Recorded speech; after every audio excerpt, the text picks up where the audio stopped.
Sir, Malegaon में मजदूरों का हाल आपने आज देखा दिन भर में, तो क्या करने की ज़रूरत है यहाँ पे और किस तरह के कोशिशें आपकी तरफ से की जाएगी? मैं आज जो मालेगांव में आया था और कई मजदूरों से मिला हूँ, कारखानों में भी जाके लोगों से बात किया है, मजदूरों के घर पे भी गया हूँ। मुझे बहुत दुख होता है कि मालेगांव के मजदूरों की हालत बहुत ही खस्ता है। जो मालेगांव के मजदूर कपड़ा बनाने का काम करते हैं, पावर लूम में काम करते हैं और सालों से काम करिए, पीढ़ियों से वो काम कर रहे हैं, मगर उनके हालात में कोई सुधारना दिखाई नहीं देता।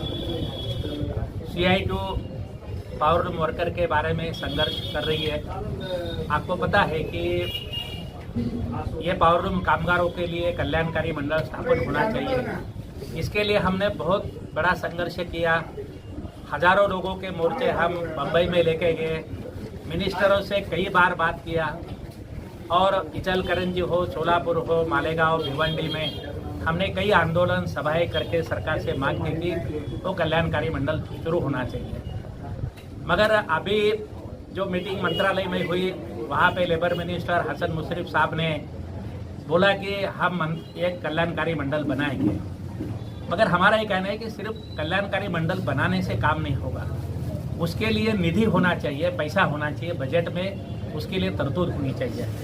जैसा कि बांधकाम कामगारों का मंडल है, माथाड़ी कामगारों का मंडल है, वैसा इस मंडल के लिए भी सरकार ने कपड़ों के ऊपर सेस लगाना चाहिए और खुद का निधि उसके लिए मिले, इसकी व्यवस्था करनी चाहिए।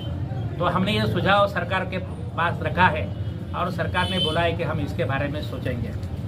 तो जब तक ये मंडल नहीं बनता है तब तक ये पावर लूम की नोंदनी नहीं होगी। नोंदनी नहीं होती है तो उनको कल्याणकारी योजना नहीं लागू होगी। दूसरी बात है कि महाराष्ट्र सरकार ने 20-22 साल के बाद किमान वेतन जाहिर किया था, मगर उसका अमल नहीं हुआ। महाराष्ट्र में पहले बीजेपी का सरकार था, उसने भी अमल नहीं किया। अभी महाविकास आघाड़ी का सरकार है, वो भी किमान वेतन की अमल बजावनी करने के लिए तैयार नहीं। और मालिक लोग हाईकोर्ट में गए, हाईकोर्ट में मामला पड़ा हुआ है। तो जब तक ये मजदूरों को किमान वेतन नहीं मिलेगा तो उनके घर में 15-20 हज़ार रुपये नहीं आएंगे। ये किमान वेतन की अगर अमल बजावनी होगी तो कम से कम 20 हज़ार रुपये हर मजदूर को मिल सकते हैं। अगर 12 घंटा भी काम करता है तो उसको इतना पैसा मिल सकता है। अभी वो अगर 10 हज़ार में, 8 हज़ार, 9 हज़ार में कैसा घर चलाएगा? तो CI2 की मांग है, CI2 इसके लिए लड़ रही है कि किमान वेतन की अमल बजावनी होनी चाहिए। आप देखते हो कि मजदूर काम करता है, जिंदगी भर काम करता है। आप यहाँ पे देख रहे हैं कितने बुजुर्ग कामगार यहाँ पे बैठे हैं।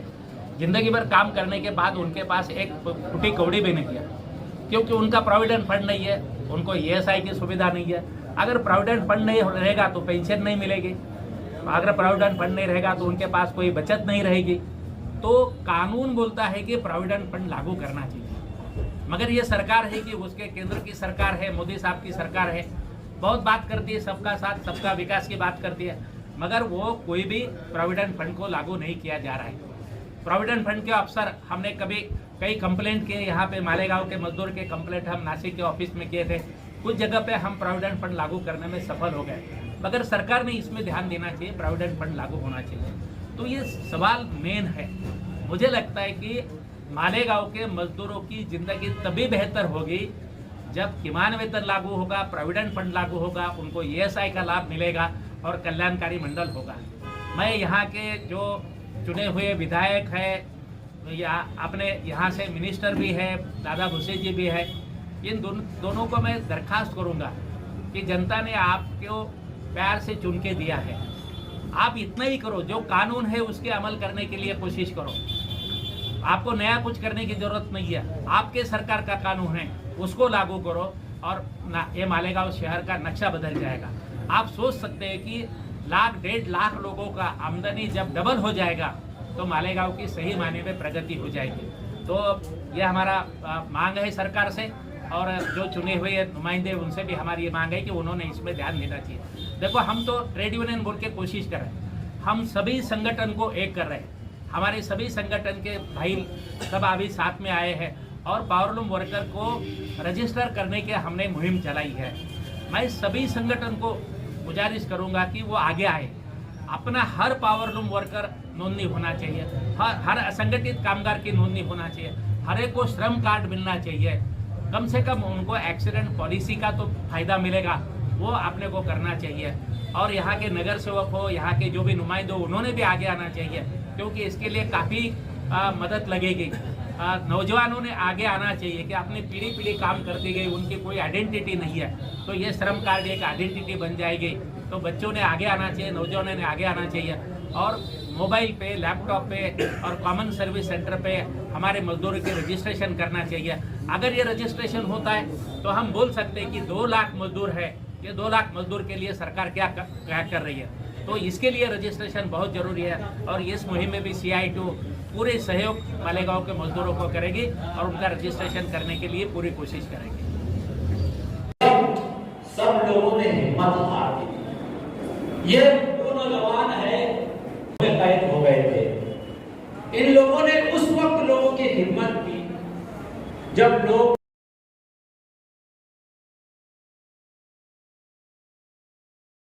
इसी तरह गुजारिश करता हूँ मालेगांव टेलर यूनियन के सरदार जनाब पप्पू मास्टर साहब से, क्या डरते थे ये नौजवान वहां पर जीवन हॉस्पिटल, सहारा हॉस्पिटल, शहर के जितने कोरोना सेंटर्स थे, इन लोगों ने वहां पर अपनी खिदमत अंजाम दी। रात दिन मरीज हुए है और इमरान के साथ और भी दीगर लोग हैं। तो ये तमाम जो है डॉक्टर DA करार साहब का इस्तेमाल करना चाहते हैं। गुजारिश करता हूँ उस ग्रुप से आप तशरीफ।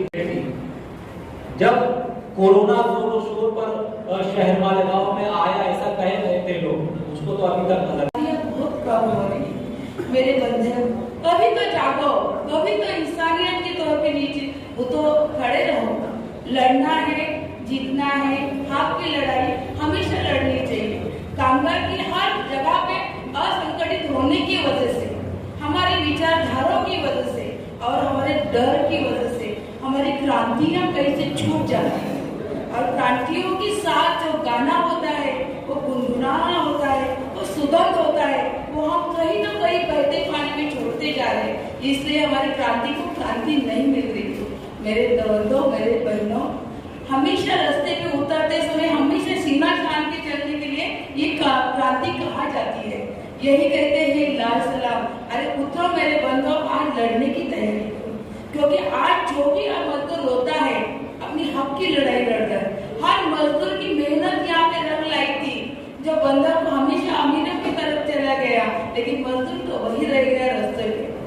आज मजदूरों की तरफ देखने के लिए जब रेड यूनियन जैसी यूनियन खड़ी होती है, जब आप बंदे उनके साथ जुड़े रहो, संगठित बनो।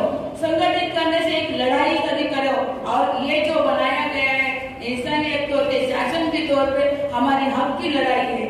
जो लाभ मिलता है शासन से, उससे हमको लेना है। हमें हम संगठित होना है।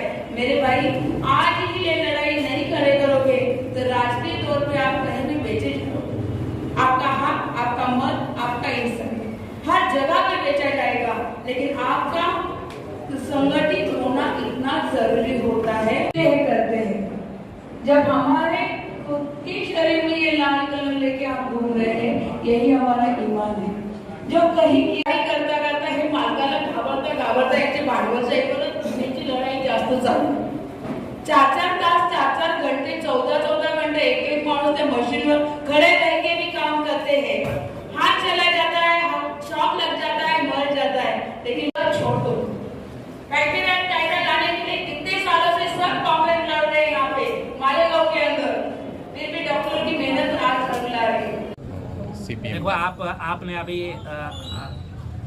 मई 2022 में मालेगांव म्यूनिसिपल कॉरपोरेशन के इलेक्शन होने जा रहे हैं, और आप इसके पहले अलग अलग लोगों को चुन के दिया है। महापौर बने, डिप्यूटी महापौर बने, कारपोरेट बने, कोई मालेगांव में चेंज नहीं होता है। अरे महानगर पालिका है कि वो तो रास्ते करना उनकी जिम्मेदारी है, पानी की व्यवस्था करना उनकी जिम्मेदारी है, शिक्षा की सुविधा करना उनकी जिम्मेदारी है, हॉस्पिटल्स की सुविधा करना उनकी जिम्मेदारी है। ये तो होना ही चाहिए, मगर रोजगार पैदा करने के लिए भी हर महानगर पालिका में अर्बन पुअर के लिए स्कीम बनाने के उनके ऊपर उत्तरदायित्व है। अर्बन पुअर यानी शहरी गरीब जो है, उसको रोजगार देना चाहिए, महिलाओं को रोजगार देना चाहिए। इसके लिए कारपोरेशन ने कुछ काम करना चाहिए। आप देख रहे हैं कि इसके बारे में कोई काम यहाँ पे नहीं हुआ है। मेरा ये कहना है कि सब नागरिकों को सोचना चाहिए कि भाई हर 5 साल के बाद वोट करते हो, आपको क्या मिलता है? इलेक्शन के टाइम पर आपको आश्वासन दिया जाता है, कुछ नहीं मिलता है। तो मेरा ये कहना है कि नौजवान लोग आगे आ जाए और जरा एक नया पर्याय तैयार करने की कोशिश करें। अगर एक खुद का पर्याय तैयार करें, मालेगांव की मांगों को समझ के, मालेगांव की समस्याओं को समझ के, कोई देश का पॉलिटिक्स करने की जरूरत नहीं है, कोई राज्य का पॉलिटिक्स करने की जरूरत नहीं है। मालेगांव को सेंटर में रखते हुए, जनता को सेंटर में रखते हुए कोई नागरिक विकास आघाड़ी बनानी चाहिए। कम्युनिस्ट पार्टी उसमें रहेगी और नौजवान लोगों ने आना चाहिए, एक पर्याय बनाना चाहिए। कोई पैसा खर्चा करने का नहीं इलेक्शन के लिए, क्यों करने का? अपने बाप दादा के पास पैसा है, हम क्या करप्शन करते हैं? कहाँ से पैसा लाएंगे? जो ये इलेक्शन में खड़े रहते वो करप्शन करते, दुनिया भर के लोगों की लूट करते, तभी खर्चा करते हैं। तो क्यों ना हम ये सोचें कि नौजवान लोग एक हैं, हम एक पैसा खर्चा नहीं करेंगे, मगर लोगों में जागृति करके एक पर्याय तैयार करने की कोशिश करना चाहिए। मार्क्सवादी कम्युनिस्ट पार्टी सभी लाइक माइंडेड जो लोग हैं, सब विचारी जो लोग हैं, उनको लेकर एक विकास आघाड़ी बनाने की कोशिश करेंगे, जो मालेगांव को मद्देनजर रखते हुए, मालेगांव की समस्याओं को ध्यान में रखते हुए इलेक्शन लड़ेगी। कोई पॉलिटिक्स नहीं करेगी, जनता का पॉलिटिक्स करेगी। हमारा ये विचार है। हम चाहेंगे कि मालेगांव के लोग इसके लिए आगे आ जाए। हम उनको पूरा सहयोग करने के लिए तैयार हैं।